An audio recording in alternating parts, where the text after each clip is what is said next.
ముందు అమరావతి మునిగిపోకుండా చూసుకోండి, ఆంధ్రాలో వ్యవహారాలు చక్కబెట్టుకోండి, తెలంగాణ సంగతి హైదరాబాద్ సంగతి తర్వాత చూడొచ్చు అంటూ తెలంగాణ నవనిర్మాణాన్ని పవన్ కళ్యాణ్ వచ్చి ఇక్కడ సభ పెడతాడు.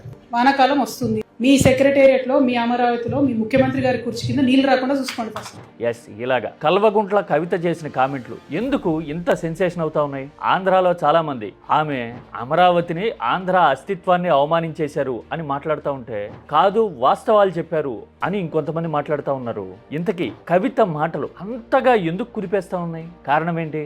రాజకీయం సంగతి కాసేపు పక్కన ఉంచండి, కవిత ప్రస్తావించిన కొన్ని మౌలికమైన అంశాలు చూస్తే అవునా కవితమ్మ ఇంత ఎఫెక్టివ్గా కోర్ ఇష్యూని, ఐడియాలజీని టచ్ చేశారా అని అనిపిస్తుంది. నేను ఒక 3 ఇన్సిడెంట్లు చెప్తా, ఈ మధ్యకాలంలో జరిగినవి కానీ చారిత్రక పరిణామాలు కానీ. అవన్నీ చూస్తే కవిత మాటల్లో ప్రాక్టికాలిటీ ఎంతో, లాజిక్ ఎంతో అర్థమవుతుంది. అన్నట్టు ఇంకో మాట, తెలంగాణ నాయకులు కానీ ప్రజలు కానీ జగన్మోహన్ రెడ్డి విషయంలో, వైసీపీ విషయంలో వ్యతిరేకంగా ఎందుకు మాట్లాడరు? టీడీపీనో, కూటమో, చంద్రబాబు అధికారంలో ఉన్నప్పుడు మాత్రమే ఇలాంటి కామెంట్లు ఎందుకు వస్తాయి అని కూడా కొందరు మాట్లాడుతూ ఉన్నారు. దానికి సమాధానం ఏంటో చూద్దాం. అంటే ఇది కేవలం భావోద్వేగాలకు సంబంధించిన విషయం కాదు, లాజిక్కి సంబంధించిన విషయం, రీసెంట్ హిస్టరీ అండ్ పరిణామాలకు సంబంధించిన విషయం. వాస్తవాలు తెలియాలంటే నింపాదిగా, ఆలోచనాత్మకంగా అడుగు వేయాలి అంటే గనక ఈ వీడియో చివరి వరకు చూడండి. మీ అభిప్రాయాన్ని కామెంట్ చేయండి, మనం మాట్లాడుకుందాం. చంద్రబాబు నాయుడుతో జై తెలంగాణ అనిపించేది. వానాకాలం వస్తుంది, మీ సెక్రటేరియట్లో మీ అమరావతిలో మీ ముఖ్యమంత్రి గారి కుర్చీ కింద నీళ్లు రాకుండా చూసుకోండి ఫస్ట్. మీ కాడ రాజధాని కట్టుకున్నాడు కాదు, రాదు శాత కాదు, కానీ ఇడికి వచ్చాక తెలంగాణ నవనిర్మాణం చేస్తాం. ఎస్, చూశారు కదా, పవన్ కళ్యాణ్ హైదరాబాద్ వచ్చి హంగామా చేయాలనుకుంటున్నారు. ముందు కూటమి ప్రభుత్వం అమరావతి సంగతి చూసుకోవాలా, వర్షాకాలం వస్తుంది కదా అన్నారు కవిత. అనేసరికి ఏపీలో చాలా మంది కోపం వస్తూ ఉంది. రాజకీయంగా టీడీపీని అభిమానించినా వ్యతిరేకించినా సరే కవిత కామెంట్లు అమరావతికి, ఆంధ్ర అస్తిత్వానికి వ్యతిరేకంగా ఉన్నాయి కాబట్టి ఖండించాలి అని మాట్లాడుతున్నారు. నిజమా? అలా అనుకోవాలా? వాస్తవం ఏంటి? అస్తిత్వానికి సంబంధించిన వాదన ఇప్పుడు ఎందుకు వచ్చింది? ఒక ఇన్సిడెంట్ ని గుర్తు చేస్తా, వెరీ రీసెంట్ గా జరిగింది. టీడీపీ నాయకుడు బక్కన్ నరసింహులు ఏమన్నారు? ఈ తెలంగాణ అనే పదము డిక్షనరీలో ఎక్కడా లేదు. చూశారు కదా, అసలు తెలంగాణ అనే పదం డిక్షనరీలోనే లేదు అని అధికార పార్టీ అధికారిక వేదిక మీద ముఖ్యమంత్రి సమక్షంలో ఆయన మాట్లాడారు. దాని మీద టీడీపీ వివరణ ఇచ్చిందా, ఖండించిందా? కనీసం తెలంగాణ అంటే కళ్ల ముందు కనపడుతున్న వాస్తవం కదా, కేవలం భావోద్వేగం మాత్రమే కాదు, రాజ్యాంగబద్ధంగా రాష్ట్రంగా తలెత్తి సగర్వంగా నిలబడిన ప్రాంతం కదా. మరి అలాంటి పదానికి డిక్షనరీలో అర్థం లేదు అని మాట్లాడడం అంటే ఆలోచనల మీద మానసికపరమైన దాడి కదా అది. బహుశా అలాంటి మాటలకి కౌంటర్ గా వ్యూహాత్మకంగా కవిత ఇలాంటి కామెంట్లు చేశారు అనేది ఒకటి అర్థమవుతుంది. ఇది రీసెంట్ ఎక్స్పీరియన్స్. మరి ఇలాంటి కామెంట్లను ఎలా ఫేస్ చేయాలి? ఆక్రోశంతోనో ఆవేశంతోనో ఊగిపోవాలా? అంత ఊగిపోవాల్సిన అవసరం లేదు అని కవిత ఫుల్ స్పీచ్ చూస్తే అర్థమవుతుంది. ఆమె ఆంధ్రాలో సౌకర్యాల గురించి, జనం పడుతున్న అవస్థల గురించి కూడా కొన్ని కీలకమైన కామెంట్లు చేశారు. డీటెయిల్డ్ గా చూడండి. ఆంధ్ర మంత్రులు వచ్చి హైదరాబాద్ లో ఆపరేషన్ చేయించుకొని పోతారు. 12 ఏళ్ళు అయింది, అక్కడ కట్టుకోరాదనే హాస్పిటల్. మీ ప్రజలకు ఎట్లా మరి? మీరంటే కార్లు ఉన్నాయి, రయ్యరు వచ్చిపోతారు. చూశారు కదా, ఆంధ్రాలో ఇప్పటికీ చెప్పుకోదగ్గ ఆసుపత్రులు లేవు. 12 ఏళ్ళు అవుతున్నా గానీ అక్కడ నాయకులు వచ్చి ఇక్కడ ఆపరేషన్లు చేయించుకుంటారు, ఇక్కడ వైద్య సదుపాయాలు తీసుకుంటూ ఉంటారు. వాళ్ళంటే ఆర్థికంగా శక్తిమంతులు కాబట్టి అలా ఉంటారు. మరి జనం సంగతి ఏంటి అని కవిత అడిగారు కదా. వ్యాలిడ్ పాయింటే కదా, కాదనగలరా? సైనస్ ఆపరేషన్ అయితే హైదరాబాద్ లో చేయాలా, వైద్య పరీక్షలు అంటే హైదరాబాద్ లో చేయాలా, ఏఐజీ కావాలా? మరి సాధారణ జనం పరిస్థితి ఏంటి? మంత్రులు, ఉప ముఖ్యమంత్రులు హైదరాబాద్ లో ట్రీట్మెంట్ తీసుకుంటున్నారు అంటే ఆ మాత్రం ఫెసిలిటీ ఆంధ్రాలో లేదనే కదా అర్థం. అంటే కవిత మాటలు కేవలం రాజకీయమో భావోద్వేగమో కాదు, ప్రాక్టికాలిటీ ఉన్న వాస్తవాలు. అందుకోసమే ఇంతలా కుదుపుతున్నాయి. మరి ఇలాంటి విషయాల్లో ఎలా రియాక్ట్ అవ్వాలి? నేను ఒక 2 ఎగ్జాంపుల్స్ చెప్తా, అవి చూస్తే మీకు అర్థమైపోతుంది. అస్తిత్వానికి సంబంధించి, ఉనికికి సంబంధించిన సవాళ్లు, కామెంట్లు, ఎత్తిపొడుపులు ఏ ప్రాంతంలో అయినా వస్తూనే ఉంటాయి. తెలంగాణ విషయంలో తీసుకోండి, ప్రత్యేక రాష్ట్రం అవుతుంటే అసలు తెలంగాణ ప్రత్యేక రాష్ట్రంగా మనలేదు అని గులకరాయితో పోల్చిన వాళ్ళు, చీకటి అయిపోతుంది అని హెచ్చరించిన వాళ్ళు చాలా మంది ఉన్నారు కదా. మరి అయ్యిందా? అలాంటి సవాళ్లన్నింటినీ సమర్థంగా తట్టుకొని అద్భుతమైన అభివృద్ధిని సాధించి 10 ఏళ్లలో బ్రహ్మాండంగా టాప్ 5 రాష్ట్రాల్లో ఒకటిగా తెలంగాణ నిలబడింది కదా. అంటే ఎలా రియాక్ట్ అవ్వాలి అలాంటి ఛాలెంజెస్ కి అనే విషయాన్ని ఆలోచనతోనూ దార్శనికతతోనూ ఎదుర్కొని చూపించిన నాయకత్వం కేసీఆర్ది కదా. 14 సంవత్సరాల సుదీర్ఘ పోరాటం తర్వాత ఈ రాష్ట్రం సాధించబడ్డది. ఈ చరిత్ర. అంటే ఇప్పుడు అమరావతి విషయంలో గానీ, ఆంధ్రాలో సౌకర్యాల గురించి గానీ కవిత మాట్లాడిన మాటలకి సమాధానం ఏంటి? ఆవేశంతో ఊగిపోవటమో, ఎమోషన్ ని రైట్ చేసి ఆంధ్రాను అవమానించారో అనడం కంటే 12 ఏళ్ళైనా గానీ అలాంటి పరిస్థితి ఎందుకుంది? ఇప్పటికీ అధికారంలో ఉన్న వాళ్ళు వీకెండ్ వస్తే హైదరాబాద్కి ఎందుకు వచ్చేస్తున్నారు అనే విషయాన్ని ఆలోచించుకోవాలా, ఆలోచన నిద్రలేవాలా. ఆంధ్ర అభివృద్ధి కావాలి అంటే ఎలాంటి విధానాలు కావాలి, వైద్య సదుపాయాలైనా విద్య అయినా పట్టణీకరణ అయినా సరే జరగాలంటే ఏం చేయాలి అనే అంతర్మథనం ఆలోచన ఇప్పటికన్నా జరగాలి. ఇది నిర్మాణాత్మకమైన థింకింగ్. తెలంగాణ ఎక్స్పీరియన్స్ ప్రూవ్ చేస్తున్న పాయింట్ కూడా ఇదే కదా.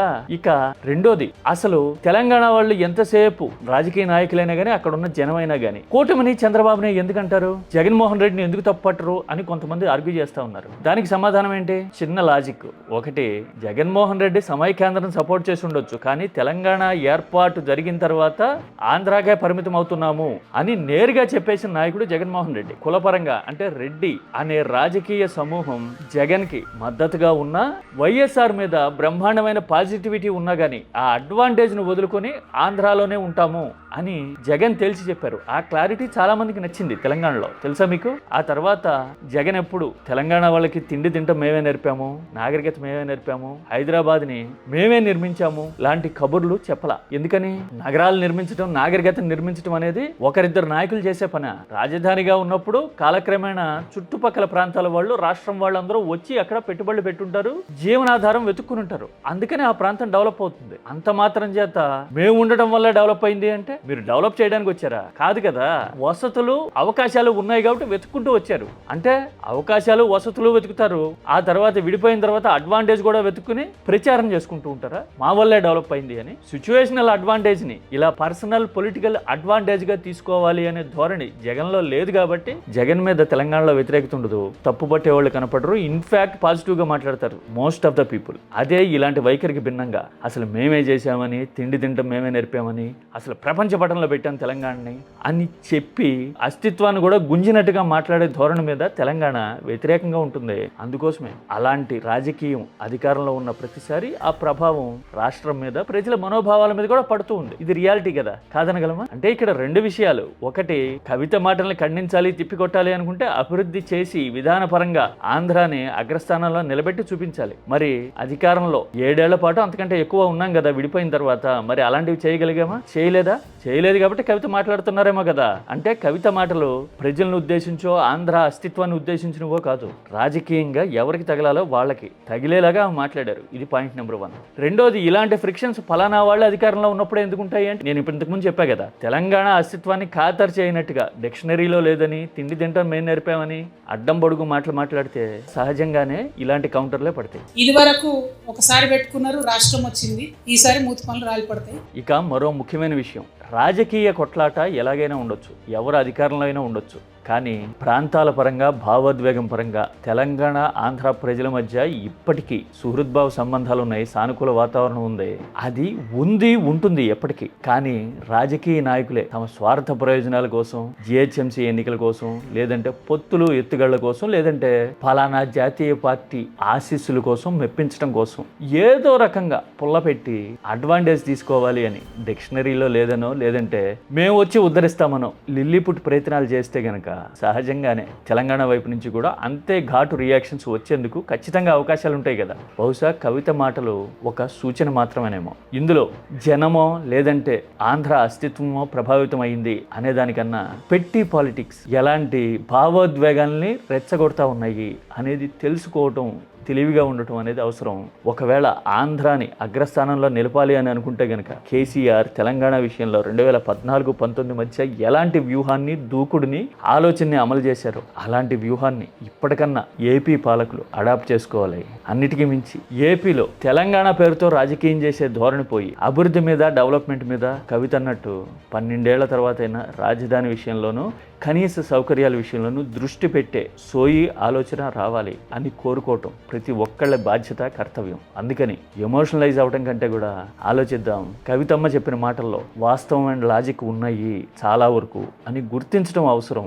ఆవిర్భావ దినోత్సవం సందర్భంగా తెలంగాణకి శుభాకాంక్షలు, అర్థం చేసుకుంటున్న ఆంధ్రాకి అభినందనలు. మీరైతే ఏమంటారు? కామెంట్ సంస్కారవంతంగా పార్లమెంటరీ లాంగ్వేజ్లో చేయండి, మాట్లాడుకుందాం. నన్ను తిట్టిన నాకు బాధ, నన్ను రోజు 10 కుక్కలు తింటే పడుతుంది. ఇష్యూ ఏంది కదా, కేసీఆర్ లాంటి పట్టుకొని ఒక గింతంత చిక్కేదంత సినిమా ఎక్కడ మాట్లాడితే తెలంగాణ ప్రజల మీద, తెలంగాణ రాజకీయ నాయకుల మీద ఆంధ్ర వాళ్ళ ఎంత అహంకారం.